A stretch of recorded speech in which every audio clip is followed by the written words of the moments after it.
Made by Studio Cloverworks and based on Pazuka Demizu and Kayu Shirai's manga of the same name, The Promised Neverland is one of the most memorable anime of winter 2019.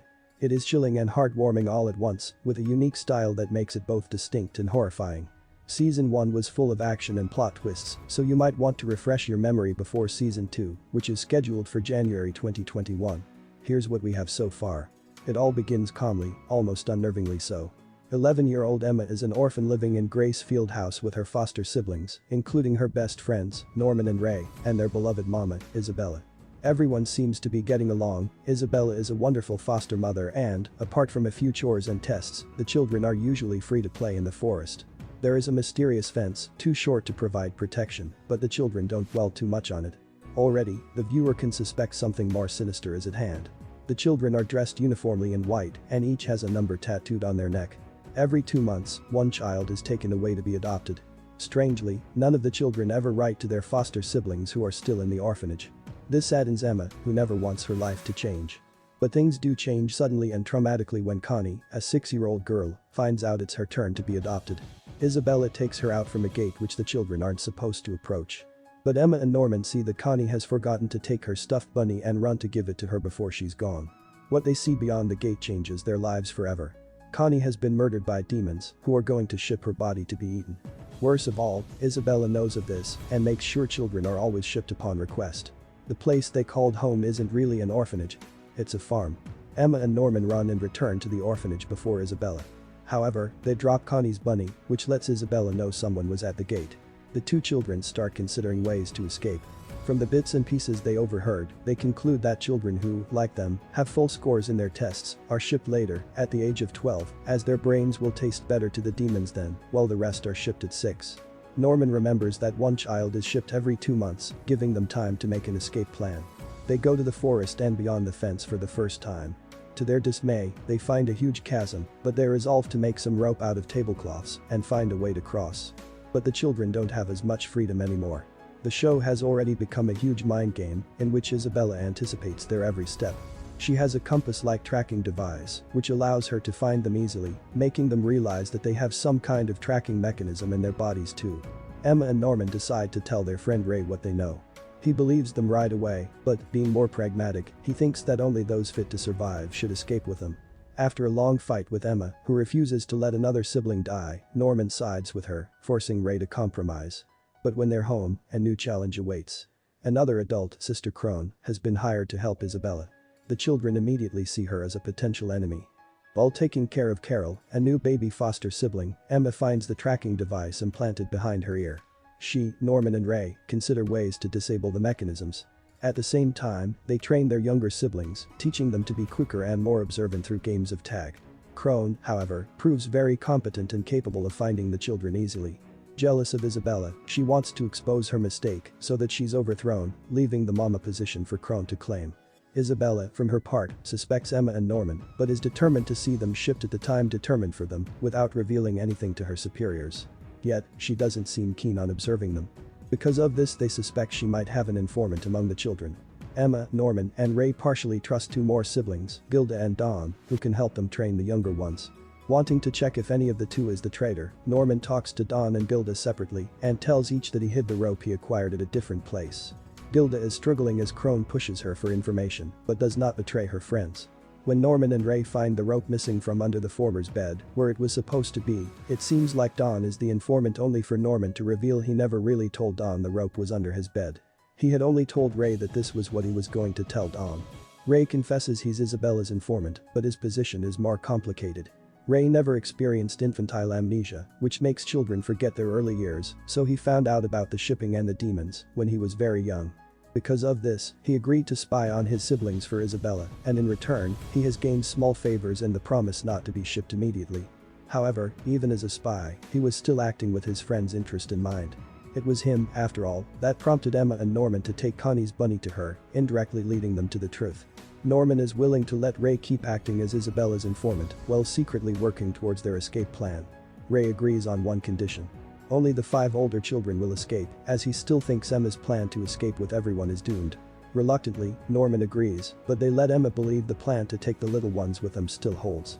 Meanwhile, the children discover a secret room. Dawn steals Isabella's key and gets in with Gilda without telling the others. Emma tells Norman and Ray about a discovery she has made. Several books in the library formerly belonged to a man William Minerva. Each book has an owl logo with a circle around it. The children find that each circle contains a word in Morse code.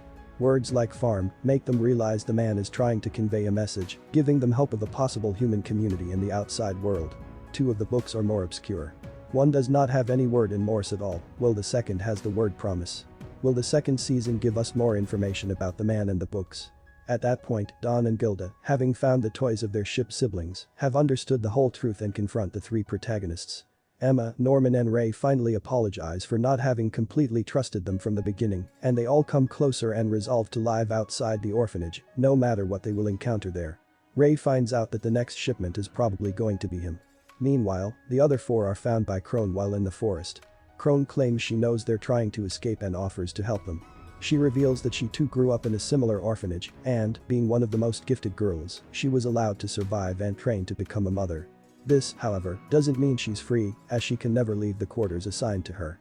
A tracking device inside her ribcage is programmed to instantly kill her if she tries to escape. Crone has always wanted to become a mother and live what she considers the best possible life for her, but still offers to help the children escape, as she imagines this will expose Isabella as incompetent. A fragile alliance is formed, but when the children test her, asking about things they already know, they realize Crone knows more than she reveals. Ray purposely places information for Crone to find, and the latter is delighted to have discovered what she perceives as Isabella's second weakness.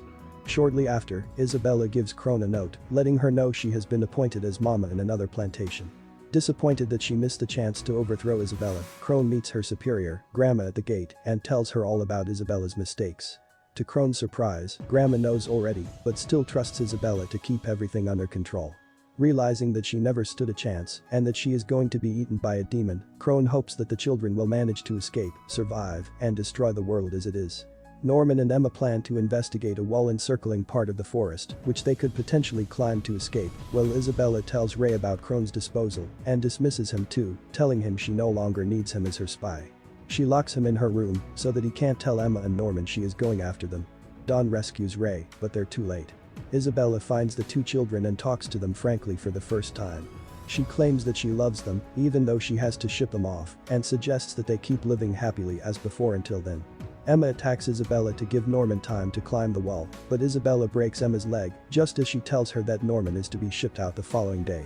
Emma and Ray try to come up with plans for Norman to flee and hide until everyone's ready to join him. However, when Norman climbs the wall, he finds a big chasm and realizes there's no escape. He returns and tells his friends to give them a chance, but refuses to save himself.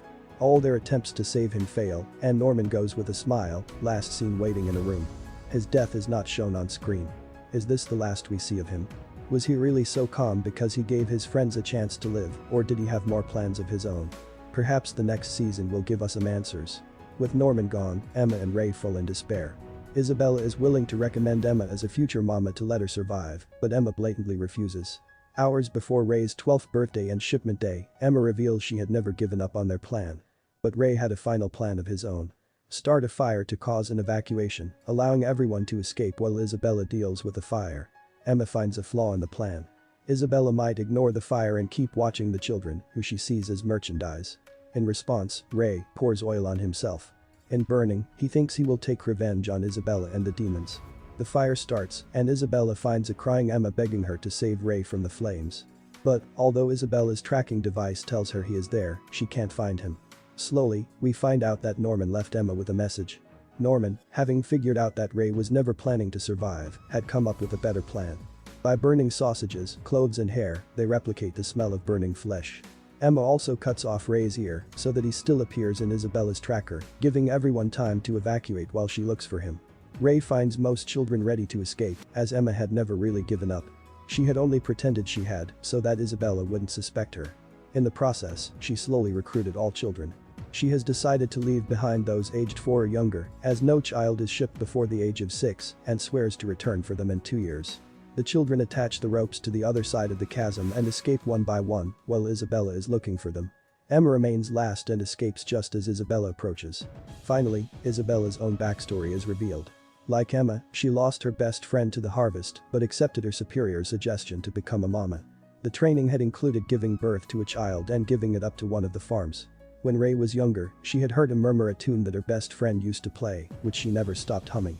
When she asked Ray where he heard that song, he, in turn, asked why she gave birth to him, revealing he's her biological son. Isabella replies that she did to survive longer than anyone.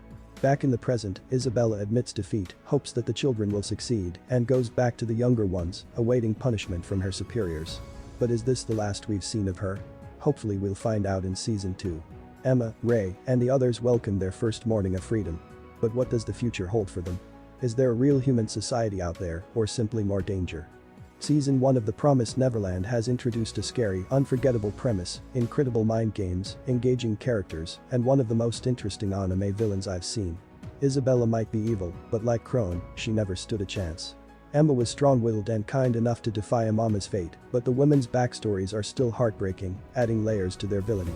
A few details, including the character's facial expressions and elements such as Ray's lack of childhood amnesia, which allows him to remember his birth, seem a bit far-fetched, but The Promised Neverland is still an amazing anime with unique ideas and style.